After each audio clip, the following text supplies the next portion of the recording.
Good evening, everyone out there on the interwebs. Welcome to our tertiary information session for all Year 12s and parents and guardians.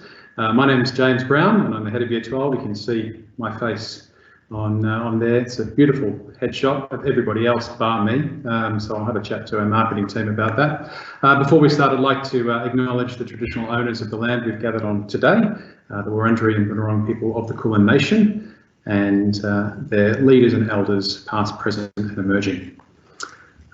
We know that Year 12 is meant to be a very different year, different to any other in our high schooling, and it certainly is true for the class of 2020, but for very different reasons to the ones we anticipated in January.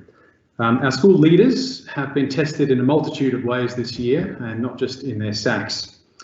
The new world of MS Teams meetings, elbow coughs, online learning, physical distancing, face masks, hand sanitizer, temperature testing and cries of "you're on mute" are now part of our daily routine at school, and the speed and magnitude of change that we've experienced this year has been profound. The class of 2020 have been denied the traditional rites of passage that so many look forward to in their final year of schooling, but they have been able to brush aside the pain and the frustration and hollowness that they've experienced at different points throughout the year, but we all know that this does run deep. This is one of the reasons that I am in awe of their willingness to look for other possibilities that are available to them, rather than focusing on what they cannot do, looking to what they can. We've enjoyed and achieved some impressive feats despite our restrictions this year. Online classes and assessments have been undertaken. Steps have been counted, house cross country has been run, new cuisines have been cooked, cakes baked, jigsaw puzzles have been completed, scavenger hunts were made, house and DAV debating has commenced online, and tertiary application discussions have started, birthdays have been celebrated, albeit at a distance. Our cohort, led by the student executive, even created an uplifting lip-sync video as a gift to their peers in Term 2, and continue to have more grand plans as we move into the rest of Term 3, including a dress-up day for tomorrow, which should bring a bit of a morale boost to all. The flexibility and resilience this group have developed will undoubtedly be something they will value once we're back, once we get to look at these times with hindsight. They've been able to stay in control because they've been able to reflect on what is within their control, and have been able to meet the demands of course content and assessment whilst managing their stress levels and feelings of fragility and uncertainty.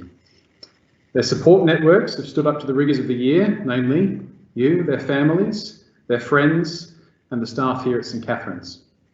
I know that the appreciation may not always be immediate or overt, but the love and support this group feels from everyone around them does give them the strength to carry on through the year with confidence.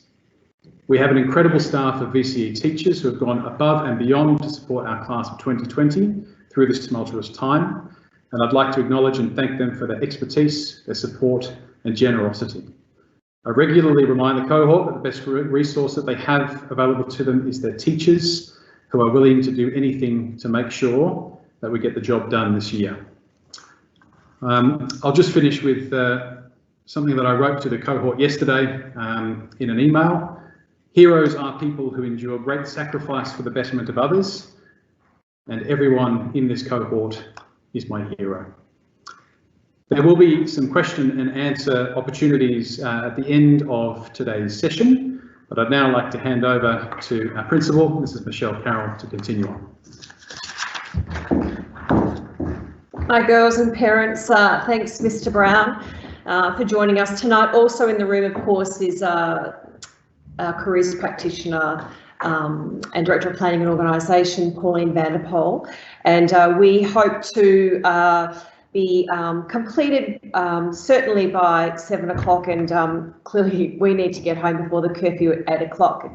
Probably wouldn't be a good look if we got done after 8 o'clock, so we won't be too long, but I hope that you find tonight informative, and certainly we'll seek some answers to some of your questions as well. I just wanted to remind parents, probably more than anything, of who the key people are in your daughter's life. So I might just go back a slide. Of course, it's Mr. Brown Kirsten Weiler, who's our Dean of Academics, and she really has the expertise with VCE, and she also led the girls to a GAP seminar today. And we have two careers practitioners, Pauline, who is here tonight, but also Christy Tyne, who is working with a number of the girls through their applications. In addition to the girls' teachers, our heads of faculty are also a great port of call for parents and for the girls over the coming weeks. And there is a whole team of people here at St Catherine's that is really behind the success of these girls in the next few weeks, and we encourage you to certainly seek that support. I wanted to just compliment the girls on their attendance at the SAC revision session today, and this was of course on the back of the practice SAC that they completed 3 weeks ago. Certainly being familiar with this assessment instrument is important. Even just multiple choice strategy, knowing keywords, how to use your highlighter, how to use a dictionary, practicing how to correctly pace yourself through these questions will be helpful. Given the disruption to Year 12 assessment across Victoria, it's my belief that the GAT will be heavily used to moderate school-based assessment. In other words, I suspect the GAT is going to count more than ever. Today we received information from VCAR that it has been rescheduled to term 4, and that date is Wednesday the 7th of October. The girls received that date this afternoon.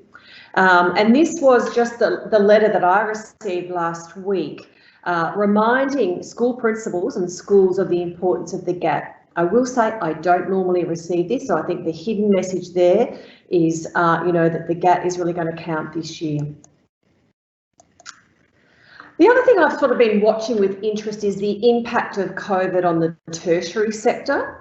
And my understanding is, or my intel is that the following is likely to occur.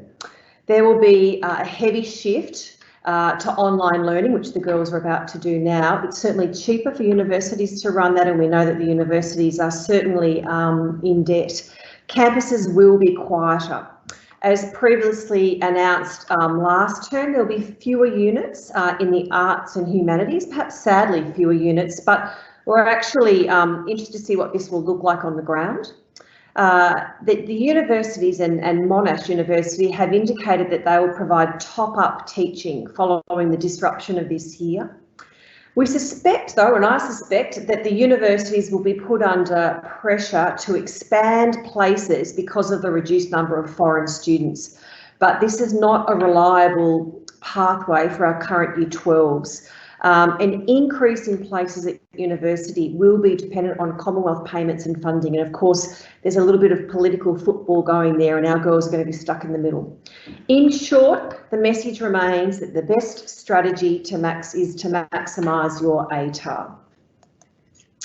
I just wanted to provide some parents with some great resources as well. So Independent Schools Victoria, which we here at school called ISV, have created the parents website. And I can get Mr. Brown to send this link out in his next letter, but it has a huge amount of resources on there, which I think parents will find certainly very useful. Coming up on the 10th of August is Andrew Fuller providing a free webinar for Year 12 parents, and I think that you'll find these certainly informative. We've had Andrew speak here at St Catherine's. He has a very direct style, but he's well used to and well versed at working with Year 12 students and certainly their parents. I just want to assure the girls that we are going to endeavour to keep your learning as normal as possible. I think the changes in the teams, MS Teams, will be great for you. We can get upwards of 49 people on the screen now, so your whole class will be present. And we're also having a lot of conversations about those wonderful rites of passage in term 4, valedictory dinner, speech night, last day of the school. You know, we have in place Plan A based on everything going well. We've got Plan B, Plan C and Plan D. So we are mindful of those events for you next term, and we've certainly got some things already in place to sort of manage with whatever is thrown at us. So I'm sure you'll enjoy this next presentation from Ms. Van den Pol, and we look forward to seeing you tomorrow in your COVID best. Thanks, girls. Good evening, everyone. Looking forward As is the theme already from Mr. Brown and Mrs. Carroll, next year will be an amazing year for you. We will put this year behind us, having learnt to grow and develop and become stronger young women, and make some really, really good choices as to how our future will look. So my presentation tonight, I will go through the nuts and bolts as to what we're about to embark on. Today, the application's opened here in Victoria, so our presentation tonight is quite timely. So I will literally walk you through exactly how the process works and how we will do it here at St Catherine's, because how we will do it and how we will support you, girls, is in the true fashion of St Catherine's, and we will guide you through the entire way, right from today right through to the day that you get your results and when you're receiving your offers. So stay tuned. I will give you a lot of information tonight. Fortunately, the presentation is being recorded, so feel free to watch it back. But remember, girls, if you need anything at all, you just reach out and contact myself or Mrs. Tyne, and we will be there with all of the answers for you. So tonight what I will do is predominantly talk about the role of VTAC and the role of VTAC now that you are going to become an applicant for tertiary study in 2021 or beyond. I will talk you through the registration process, the application process, anything to do with what we call CEAS or special consideration, anything to do with scholarships, what happens once you've got your results and when you can change your preferences around, when you receive an offer, what you then do next. But please remember, as I said before, we will support you all the way through. No question is a silly question. And Mr. Brown mentioned before, if you do have questions tonight during the night, please type them in and I'll endeavour to answer them all before we leave tonight. One or two little caveats to this presentation. My presentation is predominantly on applying in Victoria. The processes for applying interstate, although very similar, do slightly vary. If you are planning on applying in Victoria and in any other state in Australia, we will support you through that. We are scheduling appointments with every single Year 12 student to do their VTAC application or their Victorian application with them. You do not need to navigate this process by yourselves, girls. You will have a 40-minute appointment with us to do your VTAC application. If you're planning on applying to any other state, we will schedule subsequent appointments accordingly. If you plan to apply for scholarship or CEAS through VTAC or through the Victorian system, you will then need to put a different application in if you are applying interstate. It can be the same content, but you do it through a different platform. But again, we will walk you through it, so don't be confused by it. The other thing to note is if you are planning on applying overseas, and I do think that we've probably spoken to most of you, and most of you who are interested in that have already reached out to us, please note that there's possibly some different admission tests that you need to do, whether it's SATs for the US or whether or not there's particular academic testing that needs to occur because you're thinking Cambridge or Oxford. We need to register you for those kinds of things. So if you haven't already spoken to us, please come and do so. Usually with overseas applications, there'll be some personal statements or some personal essays. You may have to sit some interviews. They will collect references from nominated teachers, so you nominate those, and we will again walk you through the application process. You don't have to go off and do that by yourself. We will assist you back here at school. Residential college applications. There was a bit of a tailspin with the Year 12s a couple of weeks ago, thinking that those applications were actually closed. They actually were closed for semester 2 this year. So although they're very, very anxious to potentially go and live at residential college, applications are only just opening. Some girls have actually already put some applications in and others are about to do so. It's not first in, best dressed, so don't worry if you haven't actually done that. On the screen there, you will see that there's a whole range of different things. Some of the institutes have a centralised system, so you will put one application in and you'll nominate the different colleges that you would be willing to reside at, and others you are applying separately to each college. As I say, online, sometimes a personal statement will need to be written, there'll be references that need to be collected. And one thing that some of the girls are asking for at the moment is Year 11 reports. That's easy, you've got semester 1 and semester 2, but some of the colleges are actually asking for Year 12 results. If that's the case, girls, reach out to us. We can collect some predicted grades and things for you, and then we will liaise directly with the relevant college as to what those particular grades are. So let us know if they are actually asking for those, and we'll support you through that. And often there's an application fee that you might need to pay that's non-refundable, whether you're successful or not successful. So what's VTAC? Who are they? What do they do? VTAC is basically the middleman between you, the student, the individual applicant, and all the different tertiary providers. So whether those tertiary providers be universities, TAFEs, or independent tertiary colleges, VTAC will forward on any of your application, any of your scholarship applications, and any of your CEAS applications, so that the tertiary institutes have got all of that information on your behalf. VTAC are also responsible for calculating the ATAR. VTAC receive your scores from VCAR, they will scale them, and they will then create the ATAR, and that's that ATAR that's then forwarded on to the institutes to determine whether or not you have been successful in obtaining a place. So what does COVID-19 mean for you?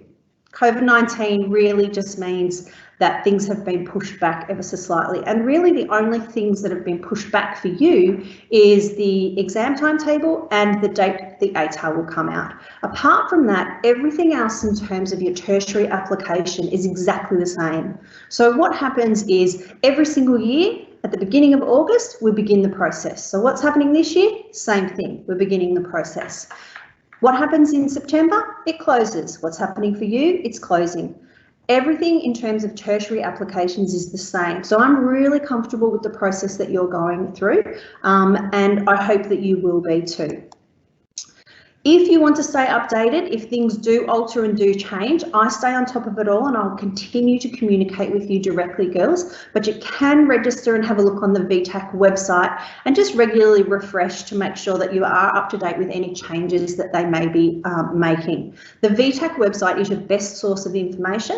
They'll have a range of fact sheets, they'll have a range of institutes that may be changing courses, adding new courses, deleting courses that were previously there. So VTAC website is something that you should register with to receive alerts and notices, or just to frequently visit just to keep an eye on things. So the dates are on the screen for the application process. Today, as I said, everything's open. We've actually got until the 30th of September in which to put your applications in, girls. But our aim, Mrs. Tyne and myself, our aim is to actually complete this in the next 3 to 4 weeks. We are very comfortable that that can occur. You will need to sign up in one of your study periods, or perhaps one night after school, and we will log on to Teams with you, and we will physically do your application with you. We will tell you what to type in, we will tell you what boxes to tick, we will tell you what boxes to cross, etc., etc., and we will hold your hand through that process. Why are we doing that? We are doing that so that you are empowered to know that as soon as you finish that appointment with us, you know how to change preferences. You know how to change them 5 minutes after we've finished, or on that day when ATAR results come out, if you need to make any changes or if you've changed your mind on anything, you are very confident and comfortable in able to do that. If you are applying for CEAS or scholarships, you cannot do that until you have registered and you have made an account on VTAC. So once you've actually lodged an application, you can apply for CEAS, and that closing date is the 9th of October. Now, the reason Mrs. Tyne and I are pushing through with your applications to get them done in the next 3 to 4 weeks is because we need to give you some time to collect any supporting statements from people who are supporting you in a CEAS or a scholarship application. And we know that that time frame works really well for you, because we also know that those dates overlap into the school holidays and into early next term. So we would rather get this done and dusted this side of the term. So that's one thing you can tick off your to-do list. On the 30th of December at 7 AM, you will receive your ATAR score. After that period of time, you will have until the 4th of January to make any changes to your preferences, and I will go through that in a fair bit of detail.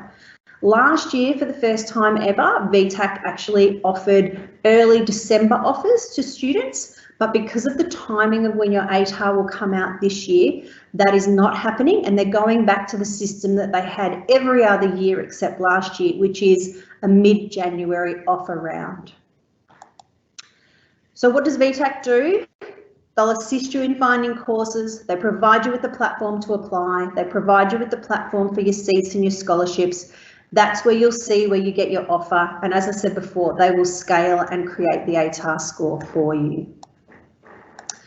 Just a refresher to you girls, Course Search is your best tool to obtain information about all the different courses that are available that may be of interest to you here in Victoria. If you are looking interstate, like I said before, you'll need to use those different admission centres because the courses are obviously different from state to state.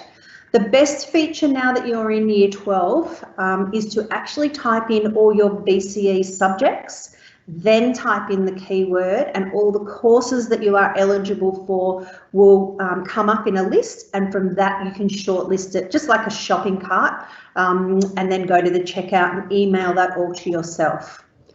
2 types of courses a Year 12 student is eligible to apply for, and they are the VET, the Vocational Education and Training courses, and the Higher Education courses.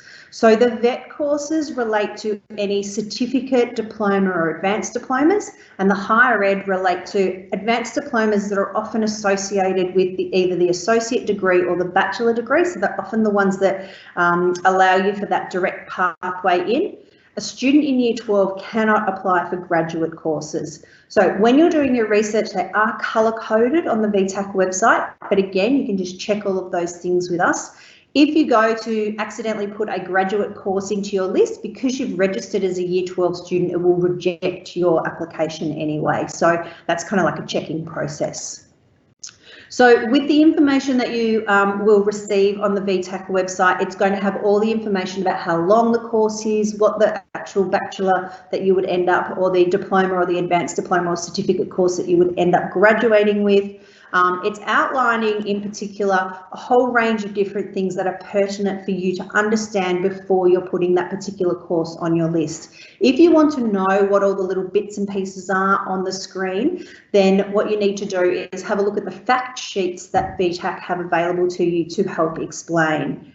2 things that I do want to go over with you. The first thing is the essential requirements. So that will outline to you, the student, what you are required to do. So it's not just a matter of putting this particular course on your preference sheet. For some courses, there are additional things you need to do. So it might be that there's a design task that needs to be completed, a personal statement that may need to be written, an interview that needs to be carried out, etc. So you will need to stay on top of those extra requirements. Mrs. Tynan and I, as I said before, we will hold your hand through this process, but at this particular point here, when you've got numerous extra requirements to do, we cannot stay on top of all of those for you. That part we will hand over to you. You need to be aware if certain tasks need to be completed and when they need to be completed by, and the onus is on you to get that completed. So families at home, parents at home, perhaps the girls may need some assistance with ensuring that they are meeting those extra requirement due dates.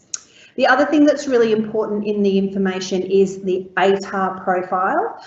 This can sometimes be a little bit confusing in terms of, well, what particular score are they actually looking for? What you need to remember is on the far right-hand side of the data that is provided, that's generally the kind of score that they are using as the guide.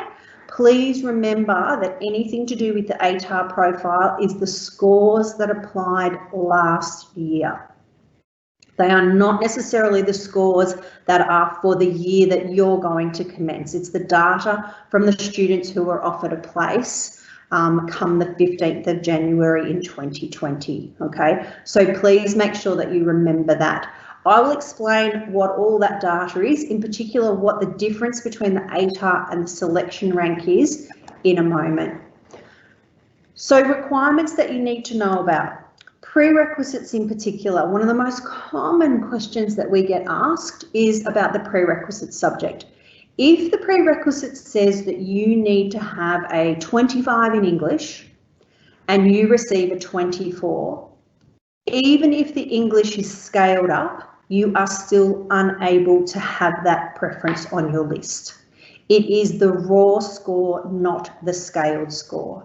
So if it lists English, or if it lists EAL, or if it lists a mathematics or a science or something like that, you have to get that score as the raw score, not the scaled score. Even if your ATAR is what is required for the course, if you didn't meet the prerequisite, they will not consider your application for that course. As I said before, some courses may require a personal statement. Some courses require an additional test, so CASPER test for those interested in teaching, the UCAT for those that are interested in the medicine and the dentistry. So different courses may have an additional test for you to do. Again, that will be outlined in the extra requirements that are listed on the screen when you are doing your research. Subject adjustments are a really interesting one. Subject adjustments have in the previous years really proven to be something that's exceptionally helpful for you to obtain a place in a course. So I'll go through that with you in just a sec. As I said before, prerequisites, interview, audition, they may be listed as essential requirements for the application and selection. Once you have received the offer, so you have already been selected, then there's usually some essential requirements for particular courses. So with the essential requirements, just note, it's not like you've got to go off and get all your immunisations done. And it's not like you've got to go off and get a police check or a working with children check. That's once you have received the offer, that's probably going to be part of the course, either prior to commencing or at least by the time you're meant to graduate. Just a highlight for people interested in nursing, if you put a nursing course onto your preference list, this year they will be asking for an English language declaration. So it'll be proof that you have met certain English criteria. So they will actually be emailing you, I understand, once you've put a code onto your preference list that says you're applying for a nursing course, they'll get in touch with you and say, this is how you need to send us this additional information to have evidence in terms of what your English language proficiency is. And remember the UCAT. So for those people interested in medicine, dentistry, oral health or clinical sciences at a lot of universities across Australia and New Zealand, there is the new UCAT test, used to be called the UMAT for those people who know that term before. There are a couple of those tests still going ahead. Over the next week. I got an alert today to say despite the fact that there's restrictions coming, they will still be hosting some tests. So girls, if you are in the category of getting a test over the next week or two, please stay on top of your emails. They are apparently giving you maybe 24 to 48 hours notice whether or not the test has been rescheduled or cancelled. So stay on top of emails. Before I said to you, I would talk to you about the subject adjustments. So just to make it clear, if a student doesn't quite get the ATAR score that they need, two things can kick in. Number one, subject adjustments, and number two, a cease application. And sometimes you can still get offered a place even though you may not have met the ATAR requirement. So let me explain. You will see that a particular course here has a student, if they've studied subjects such as accounting, business management, economics, further maths, you would get extra bonus points should you get a score above 30. Now, if that happens, you are re-ranked. So your ATAR changes to what they call a selection rank, and it is the selection rank that the Tertiary Institute will look at. So let me have a look here at some of my friends from the Spice Girls and the Backstreet Boys. Mel, Jerry, Victoria, Emma, AJ and Howie. So Mel received her 95 ATAR. Who would have thought? But anyway, congratulations, Mel.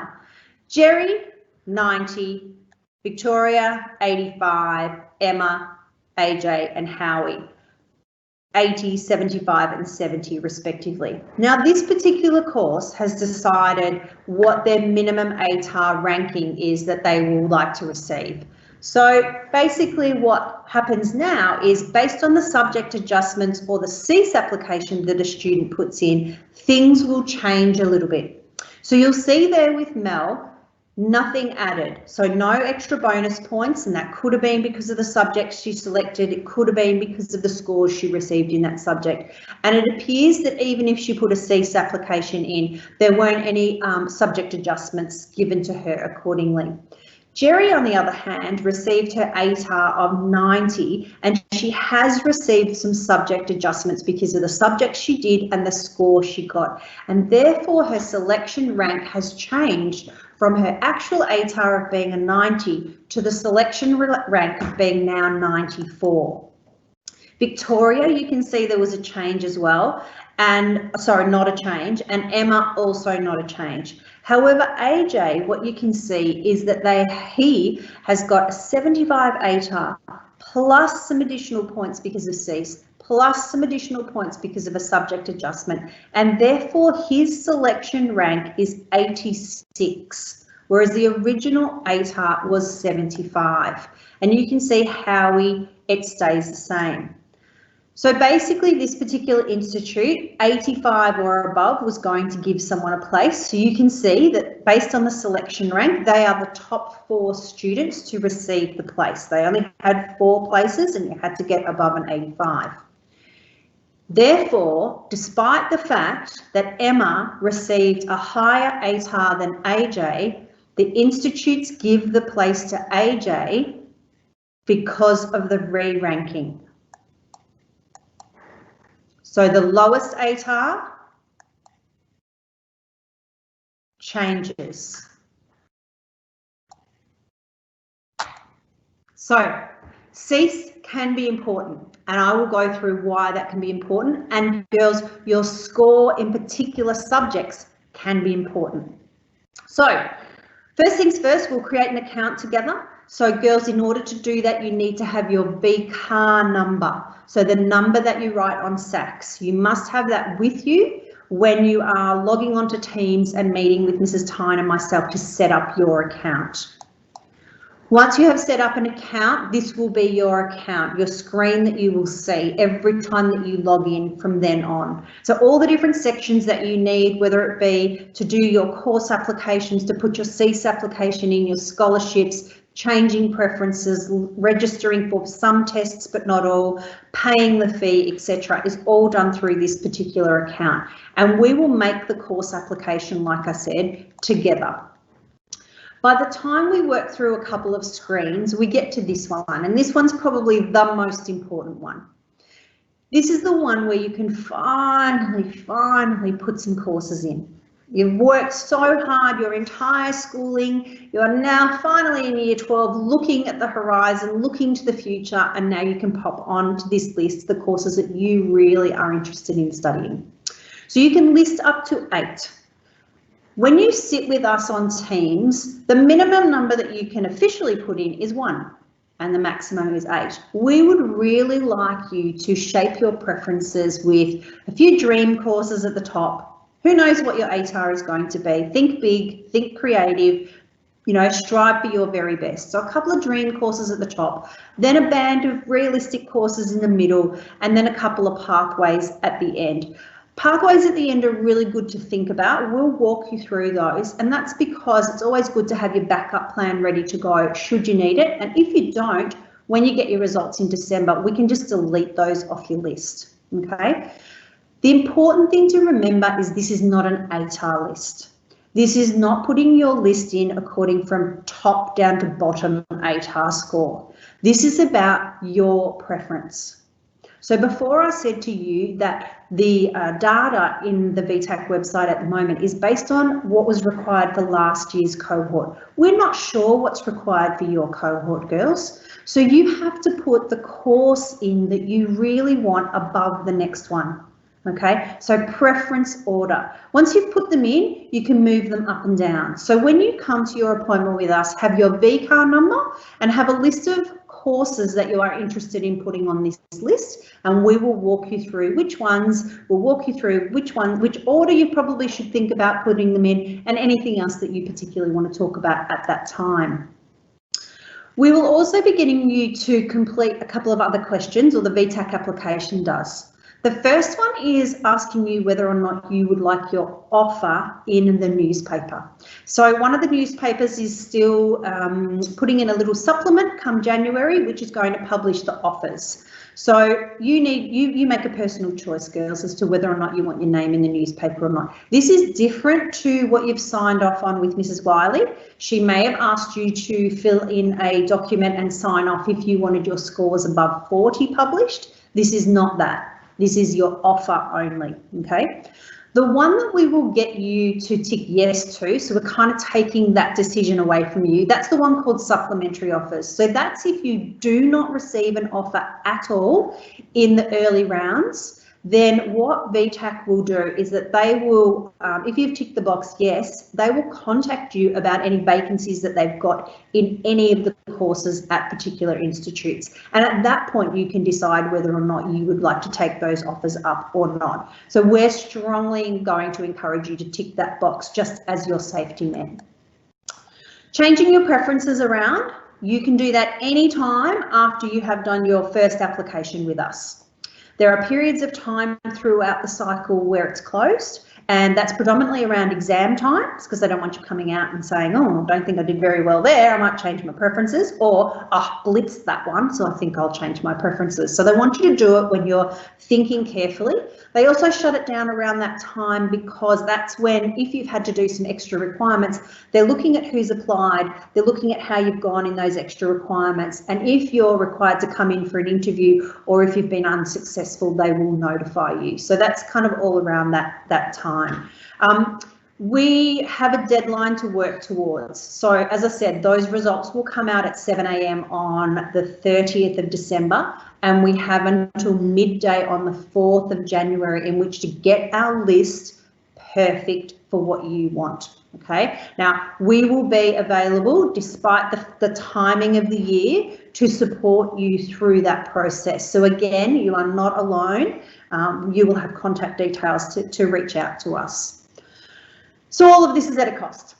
Okay, so because we're going to do it in what's called the timely period, the cost to students to apply, it's a one-off fee of $41. If for whatever reason, despite our encouragement to get this done in the next 3 to 4 weeks, you lag a little bit behind, girls, and you don't do it, after that first deadline, if you go to apply, it's a late fee, and if it's well after that, it becomes a very late fee. And you can see the price increases quite significantly. So let's just get it done early.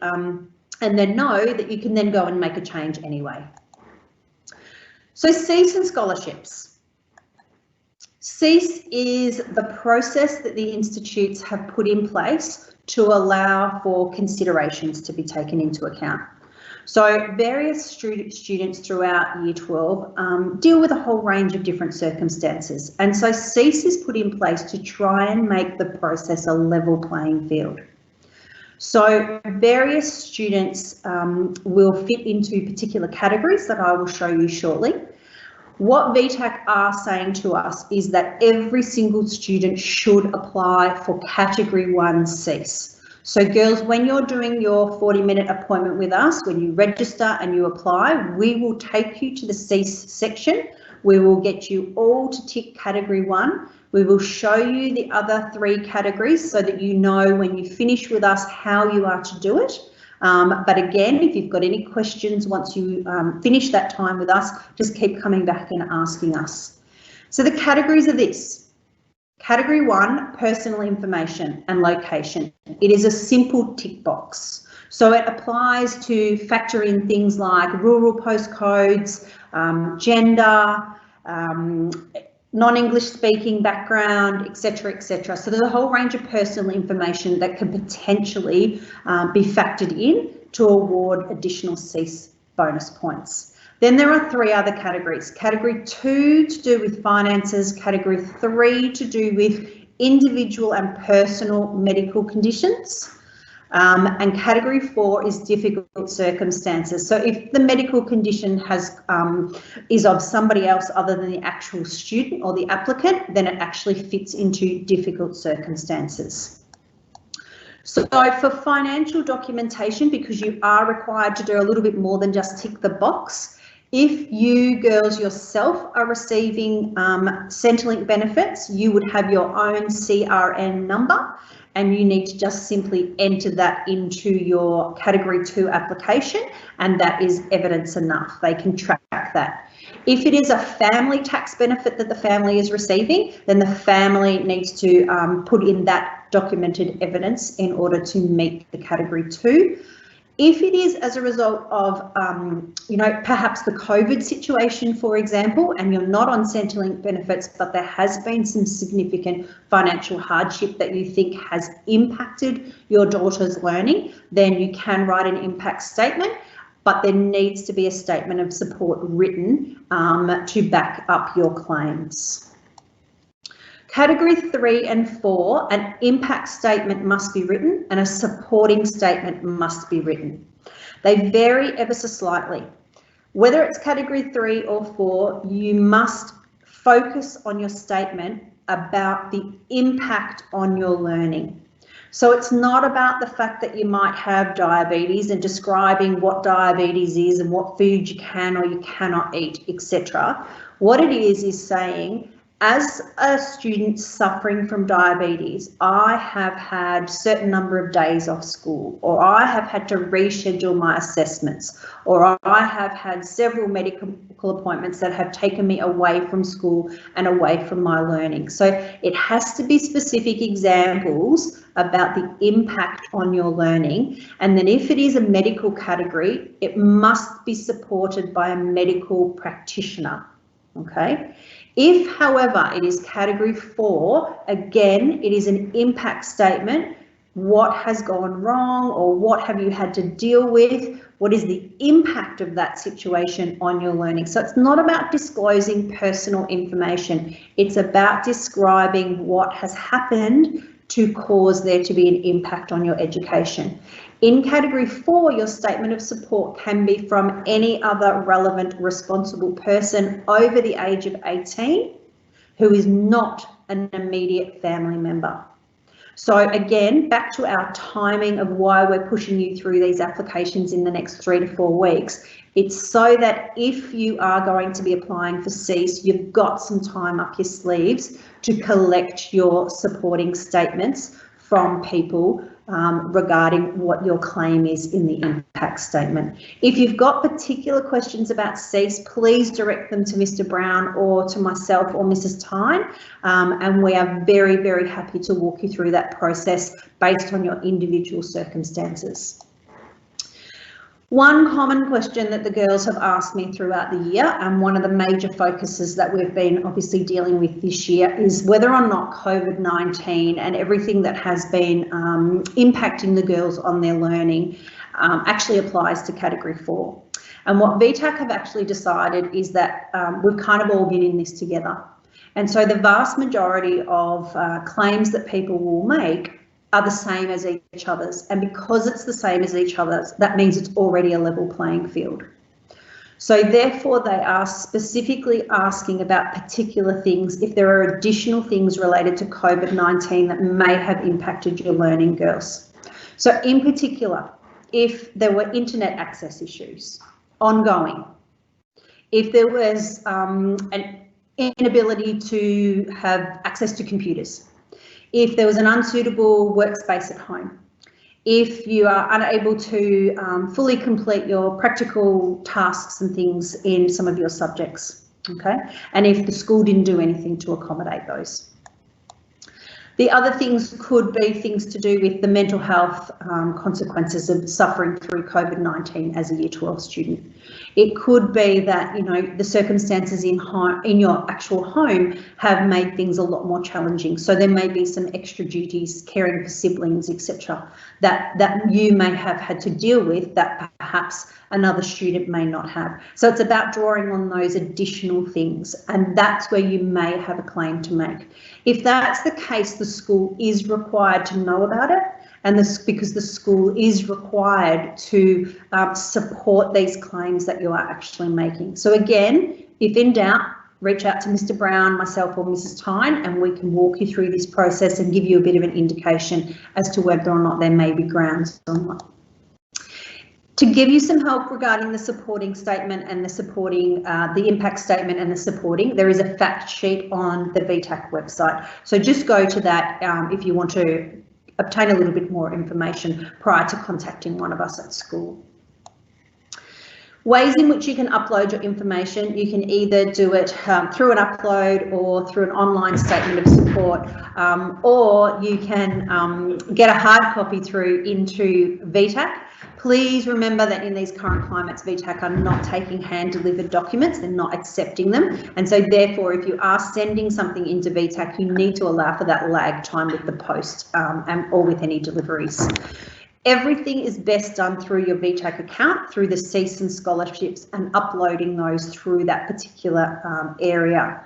So if you are writing a statement and if you want someone to complete a supporting statement for you, girls, the easiest way for you to do this, and I will show you, or we will show you when you do your applications, the easiest way to do this is to actually put the email address of the person you want to write your supporting statement into your account. So you pop their email in and you send the email. They receive an email from VTAC. Okay, they don't receive it from you, they receive it from VTAC, which clearly states that such and such, candidate number such and such, first name, family name is requiring a supporting statement. Okay, it's not giving them a copy of what you've written, although it's often a really good idea to disclose, you know, some of the stuff that you are claiming in your impact statement so that they can support it accurately. So the email will go to the particular medical practitioner or the relevant adult that is supporting your statement, and you will then be able to see when you log back into your VTAC account whether or not they've actually submitted it. So when you're working towards the due dates in October for CEAS applications or scholarship applications, go in and double check whether or not the person has done it for you. If not, give them a few prompts, because if you don't get the impact statement or they don't get the supporting statement in by the due date, it doesn't count. So CEAS is a little bit the same as the subject adjustments that I said before. Please remember there's not a separate category of university or tertiary placements for CEAS applicants versus normal or non-CEAS applicants. You're all in the same pool, it's just the selection rank will change. If you don't put a CEAS application in, that's still fine, it's absolutely okay. And just because you put a CEAS application in doesn't mean you automatically get any subject adjustments. Sometimes you may not get any at all. You never receive any feedback as to whether or not your CEAS application has been successful. The only way that you know is if that cutoff might have been 75 and you know that you got 73, but you were still offered a place. That's when you know that it might have kicked in. But otherwise, yourself or the school, we get no feedback on it whatsoever. Scholarships, there are lots of scholarships to apply for. It is a 20-minute at most task. I strongly encourage it. You know, if an institute is telling us each year they never give away all of their scholarship money, then girls, put your hand up and you be those people who actually take their money from them if they're willing to give them away to you. Don't have the misconception that they're all academic related. They're not. Some of them are equity based as well. And so please, you've got to be in it to win it. So give it a go. But please stick your hand up for them. Before I go on to this next little section, I will just clarify about the CEAS. One of the most common questions that I get asked, and if you were sitting here in front of me now, you will often say to me, where does the information about CEAS go? And can it disadvantage my daughter or my child if the institute knows that they've been dealing with these particular situations? And the answer is no. Basically, what will happen is your CEAS application will go into a panel of people at VTAC. They will confidentially read the statements and they will rank the statements. And the institutes can, if they want to, go in and read them. They tell us that they often don't. They just rely on the panel's ranking, and they can see that in the spreadsheet data that they receive. They will see the students' ATAR, they will see the re-ranking, and that's how they will determine whether or not they're offering a place. They will never hold it against your daughter in terms of whatever is being disclosed. Okay, so please rest assured. In terms of your results, 7 a.m, Wednesday the 30th, such a lovely wake-up call. My mobile, you will have it, so if you need me from that time on, you can. I cannot reach out to you until after about 11 o'clock on that day, but you can reach out to me if you need something. But I will give you all of this information in more detail a little bit later and a little bit closer to the date as well anyway. Girls, you can register online or through the results app in order to do so, and it's not open yet, so don't try. Mrs. Wiley or myself will be the ones who will give you the information on how you register. It's a little bit similar to if you did a 3-4 last year. You'll need your VCAR number and you will need to create a password, and you can get all your results either online or via the phone. It'll have the actual score, the scaled score, whether it contributed, where it contributed in the ATAR, and then what your ATAR is overall. Everybody will receive a hard copy of their results also in the mail, and that usually occurs 24 hours after this particular date, but with the public holiday, I'm not sure how it's all going to land, but you will get a hard copy certificate. Please remember that the vast majority of offers will come out in January. So a significant number of them come out in January. Most students will only ever receive one offer. And that is why once you get your results, communicate with us, let us help you make some really wise decisions about the order of your preferences, which ones to hang on to, which ones to not hang on to, which way to rearrange the preferences and order them, because our ideal for you is that you get an offer in that first round, okay? If you receive an offer in the first round, accept it. Okay, even if it's something lower on your list, and I'll talk you through that in a moment. So you'll receive the offer into your VTAC account. It'll be into the account by 2 p.m. So don't panic. Some people receive it at like 8 o'clock in the morning, others at like 11, and some people don't get it till 2. So don't panic if you're one of those people who get it at 2. You know, we will have worked with you to try and ensure that you receive that offer, so it'll be okay. You'll also receive some things in the mail the next day. In terms of enrolling, so basically you'll get the offer into your VTAC account, and then it's up to the institute who will email you separately to that. Once you've received the email from the institute, and again, sometimes it happens within 5 minutes of you receiving your VTAC offer, and sometimes it occurs the next day or 2 days later, okay? Be patient. You've got it in print that you're going to receive the offer, so just wait for the institute to also make contact. So you have 3 choices. You can accept, you can defer, or you can reject. Okay, I would not be doing the third one unless you have absolutely made up your mind that you do not want to study next year. Reason being, always accept the offer that you have received, because there's no guarantee you'll get another one. Okay, you can always accept something lower on your list, rearrange a few things, start a course, transfer whilst you're in it. Okay, there's lots of kind of other ways to do things, but if you receive an offer, my advice is accept it. If you do not respond to the email, it's considered a rejection. Okay, so you have to do something about it. If you are planning on deferring, you still have to accept it and then go through the process of deferral. Please check with the institutes before you're putting it on your preference list whether or not they're even going to accept a deferral. There's no guarantee. Just because you want to defer doesn't mean they're going to grant it. Okay. So this is a really important slide.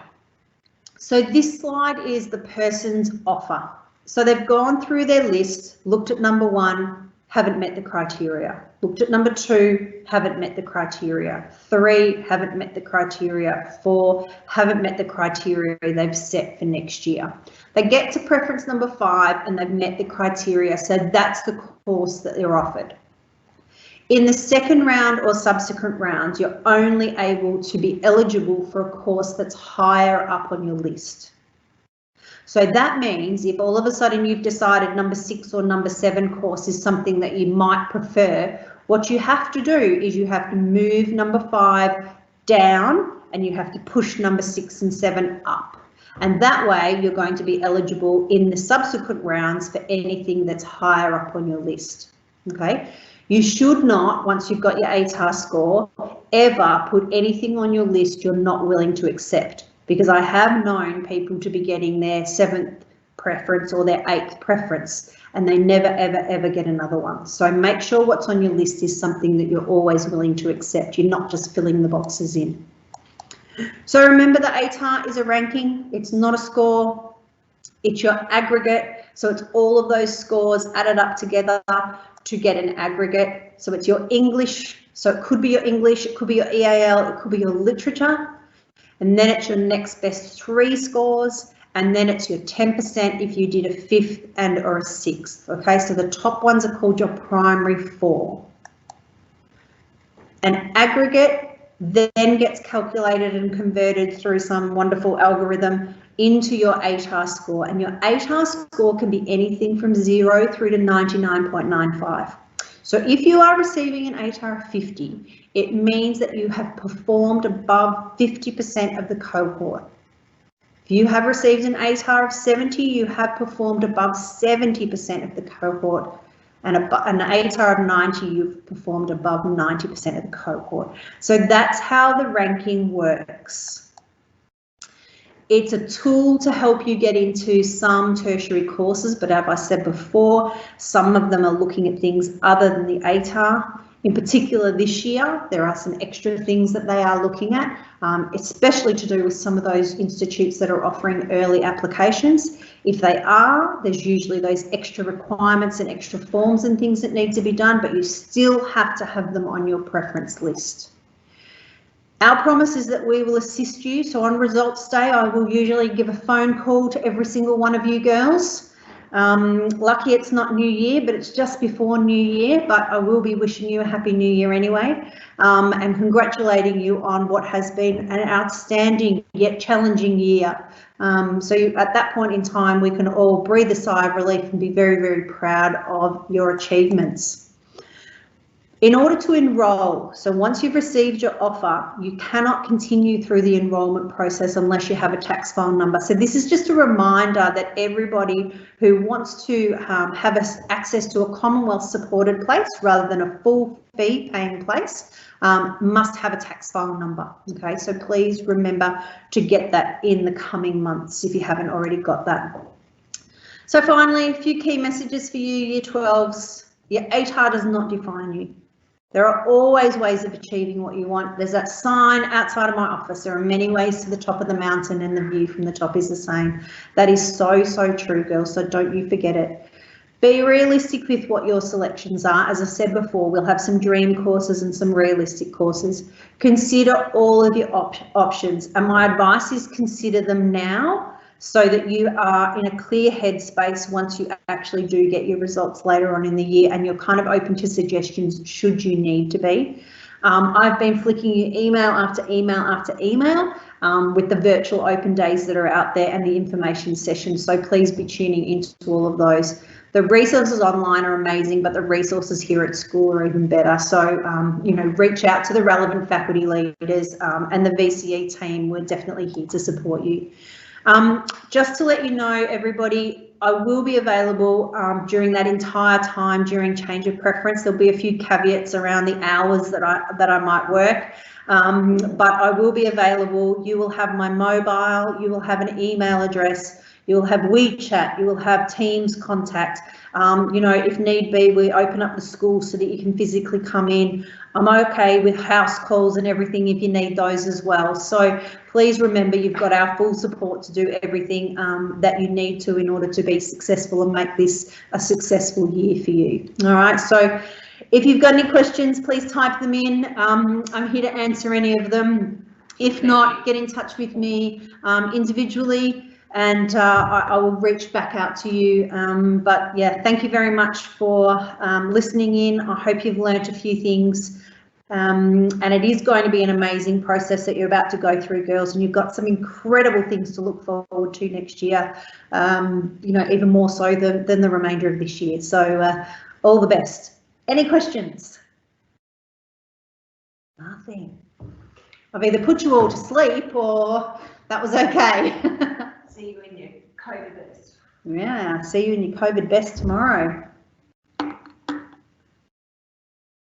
Nothing. Okay, so I will bid you farewell then. Sweet dreams, everybody. I hope you all stay safe, stay well. Girls, I look forward to seeing you in your COVID best tomorrow. I'll do my best to be in my COVID best too. I've got a bet with Mrs. Carroll, so you know we've got a deal. So look out for us. We'll have our best gear on. Parents, take very good care of yourselves.